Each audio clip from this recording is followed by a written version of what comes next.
intimate apparel. It all has to do with sex. That's what it's all about. And remember, Mystery Babylon has in her hand a cup of the wine of her what? Of her fornication. That's where it's going. Hybrid Christian Ministries. And here I have a blank page. Okay? Anyway, here's a church, I think. The Emerging Church, something like that. I don't know exactly. Maybe it's for a conference. 5 hard truths for church planners, and rule number 3 is to think hybrid. Now I'm going to show you what this article says. Good guys, bad guys, yes or no? Black or white, football or polo? Now I'm going to stop right here. Remember Baphomet.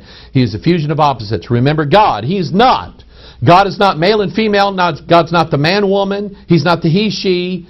It's not God and his wife Shekinah. God is male. That's what the Bible says. That's what the whole Bible says.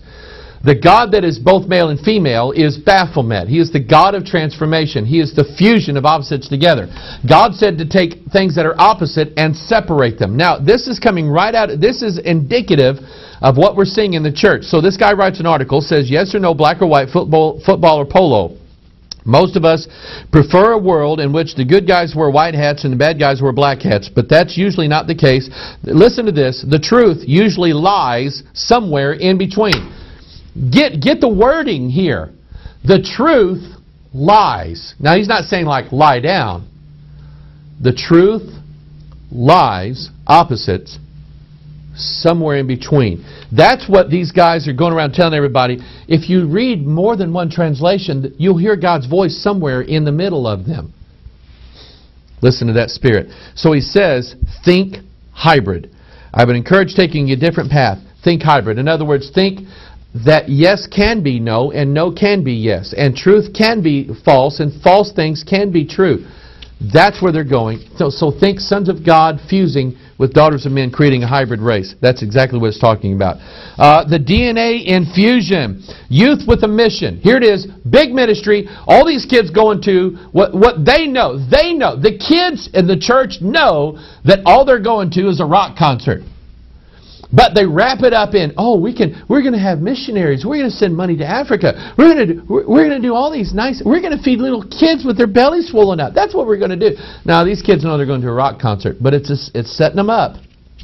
It's setting them up. And good preachers have been preaching against this stuff for years. I unfortunately spent time in my life where I didn't preach against it. I preached for it. And I have a lot of repenting to do. So youth with a mission, DNA infusion. That's the name of their 3-week concert.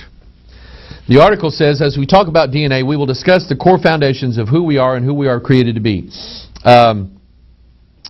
Moving on down, he said, we strongly encourage you to come to the DNA infusion. You will not want to miss a single session during these 3 weeks, because we're certain that this is not simply a conference, but a time of impartation. Have you heard that word before? Impartation. Let me give you an impartation.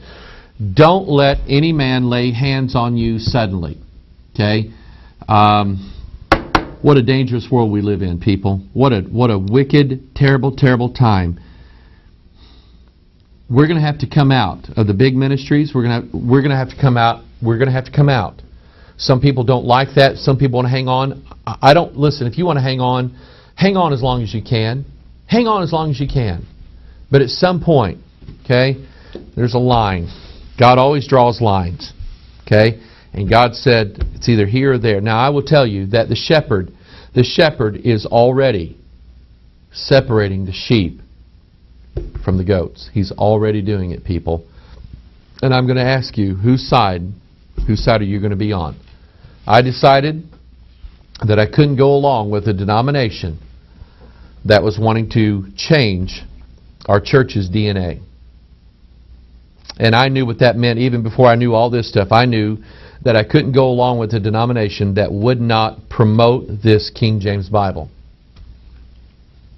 So we decided, God, please put us over here in the sheep column. That's what we did here. I want to encourage you to pray and seek the Lord like you never have. Turn to Him for all your problems, for all your cares, for all your help. keep your eyes open on what's going on. Keep your eyes open on this oil spill. Keep your eyes open on this military thing. I mean, here we are looking at North Korea, Iran, and Afghanistan. I'm telling you, there's things that are brewing, and we need to have our eyes open in these last days. I love you. We're going to send out our Watchers packets next week. Hopefully, we got a family, some friends of ours coming all the way down from New York to help us out. Man, do we appreciate that. We thank everybody for helping us. We're sending out, I don't know how many, 200, I think Alicia said 260 packets, each with about 4 or 5 discs in it apiece. You can do the math on that. We're sending out quite a bit. Some pay little, some pay more, some don't pay at all. We want to be a blessing. We're sending these to Africa. They're using them all over the place out there. We want you to copy them, get them out, let people hear what God is showing us in these last days. This is Pastor Mike. If you want to get on that list, just call or write us or send us an email. Pastor Mike, put me on the list. Give us your postal address, and if you can, a monthly donation. I'm telling you, it really, really helps us out here. We're still about the smallest church in this area, but God is using us in a great way, and we are very humble about that. We're very thankful. God bless you. I love you. It's Pastor Mike. We'll see you next time. Bye-bye.